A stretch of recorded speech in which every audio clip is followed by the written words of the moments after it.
The third challenge to capitalism going on around us has to do with what I want to call, because I believe that's what it is, the broad-based continuing assault on the American working class, which has analogs in other parts of the world too. So that's why I believe telling the story about the U.S. will have implications for those of you watching from other parts of the world.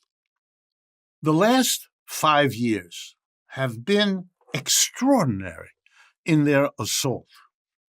Indeed, the last 30 years, the assault on the working class is absolutely remarkable. Here's how one can articulate it briefly. By the end of the 1970s, the long historical rise of real wages in the United States came to an end. By real wages, of course, I mean the relationship between the money wage an average worker gets and the prices that worker has to pay when he or she or they purchase the goods and services they need. Okay, in that situation, it's important to recognize for about 100, 150 years before the 1970s, real wages rose every decade in American history. Even during the Great Depression, because even though wages fell then, money wages, prices fell even faster, allowing people to at least buy things if they had any money. Of course, the unemployed don't count in that relationship, and they were the source of the suffering. Unemployment, you will recall, in 1933 was 25% of the American working class. So since the 1970s, wages did not rise faster than prices, as they had before. And so real wages didn't go anywhere. The real wage of an American worker in the late 70s is very little different from what it is today. The average growth of what you could afford to buy with your average wage was next to nothing for the last 40 years. Americans were shaken by that because they had become of the opinion, carefully cultivated by the media and the forces that run this society, they had been told that they lived in an exceptional country whose direction economically was always up and onward, that there was this lovely American dream at the end of the rainbow that they would acquire if only they studied hard and worked hard. They would then be able just to keep on accumulating. Starting in the 1970s, that story was no longer true. Now, in an honest society, there would have been an honest debate. Leaders would have said, hey, we can't raise your real wages anymore. What are we going to do? We didn't have honest politicians then. We don't have them now either. So there was no discussion. Everybody had to figure this out on their own, and most didn't. What most families did is try to figure out how to cope with the fact that they still wanted that American dream, they still wanted to give it to their children, but the rising ability to do so from your job was gone. And you know what American workers did? They knocked themselves out. They tried to solve individually a problem that was a social economic problem, and that never works out real well. You got to face it. A social problem needs a social solution. A personal problem needs a private solution. What did Americans do? They worked more hours, took on more jobs. But the big solution, the terrible one, they borrowed money starting in the 1970s like no working class in the history of the world. We've been borrowing money. We've been living on borrowed money, and that means borrowed time. You can't keep borrowing more if the underlying real wage isn't going anywhere because you're not developing the capacity to pay these loans back. And the American working class knew it. And it got more and more anxious about the level of debt, mortgage debt for your home, car payments for your car, credit card debt you build up, and the final one, the new one, 25 years old now, load up the family with debt to send the children to college. That's the basic squeeze on the working class. But then in the last 5 years, it got much worse. The economy crashed in the year 2008 and 9 because of what?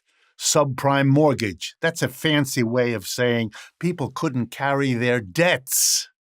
The solution to the end of the working class's rising wages, because American capitalism was unwilling and unprepared to continue to pay. That's why they went overseas to China and India and Brazil, those employers, because they could get work done for less. And that way they screwed the American working class out of further gains by shifting to working classes in other countries. That's why they worked so hard to replace workers with computers and robots and artificial intelligence. That's why they brought in immigrants from poor countries willing to work for less. All of that. The charming ways capitalism has to maximize the profits at the expense of whoever. The last 5 years, it got worse. We had another crash, the 2020 crash, one that started before the pandemic hit here. And then we had the pandemic. And as if that wasn't enough, and let me remind you, in 2020, 2021, half of all American workers experienced some period of unemployment because of the crash, because of the pandemic, because of both. That's amazing. Half of our working class had some time of unemployment, some a few weeks, some months. A real blow. Uses up your savings, stresses the family out. Unbelievable treatment of your working class. And as if that wasn't enough, before the pandemic is even gone, we whack the American working class with an inflation. And for those of you who don't know, an inflation particularly bad for food, one of the most basic expenditures all working class families have. And those who were able to raise their wages, across the board, the average level of wages going up much less than the prices going up, which mean that you continued to whack the working class with a harder and harder set of circumstances. And then the Federal Reserve raises interest rates, another burden, particularly difficult for the families most indebted, which are who? The working class families, since the last 40 years, accumulating debt, which they now have to pay higher interest on. Here's a point. You cannot do that to a working class without severe psychological, political consequences. You can try to hide it. You can try to blame it on, I don't know, the Chinese or waves of immigrants or whatever scapegoat you can look for. But you can't evade terrible consequences. And the rising shootings in this country every day, the racism and the white supremacy reviving as a desperate effort to cope with what's going on, the development each week of a new conspiracy theory to come up with some wild explanation because people are wild with worry. They know the system is in trouble. They feel that it's falling apart. And in many ways it is. Except, of course, in the world of the mass media, of our corporate leaders, and our political leaders. They need to keep the pretense going. Oh, the economy is recovering. Really?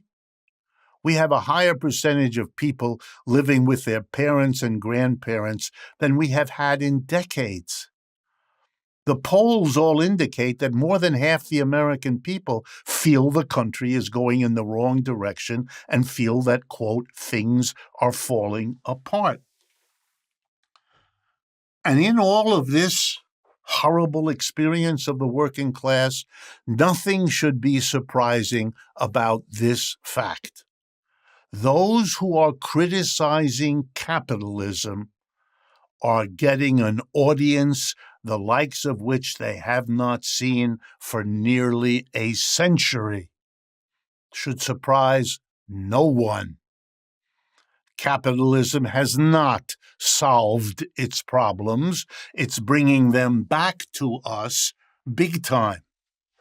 This is a new century. We've had 3 crashes: dot-com crash in 2000, subprime mortgage in 2008, COVID 2020.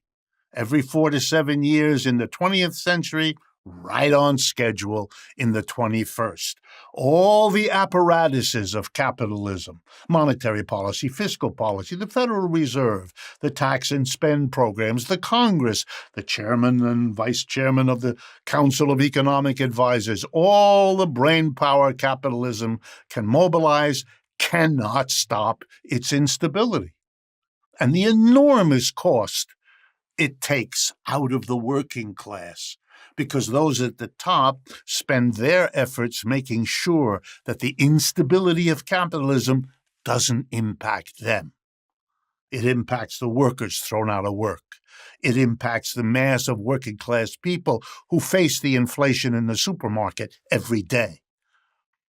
The system is organized to put the burdens of itself onto the mass of people and to keep those at the top rich and comfortable. But here's the big challenge. There is in the United States a coming together of the critics of capitalism who've always been there and the victims of capitalism. They were kept apart in a variety of ways for many decades. That is over. They are coming together again, and that is a powerful threat to capitalism. The coming together, the merging, the alliance between the critics and the victims of the capitalist system. I dare say it is the fundamental challenge that system is going to have to face, and it's not going to have an easy time coping with it.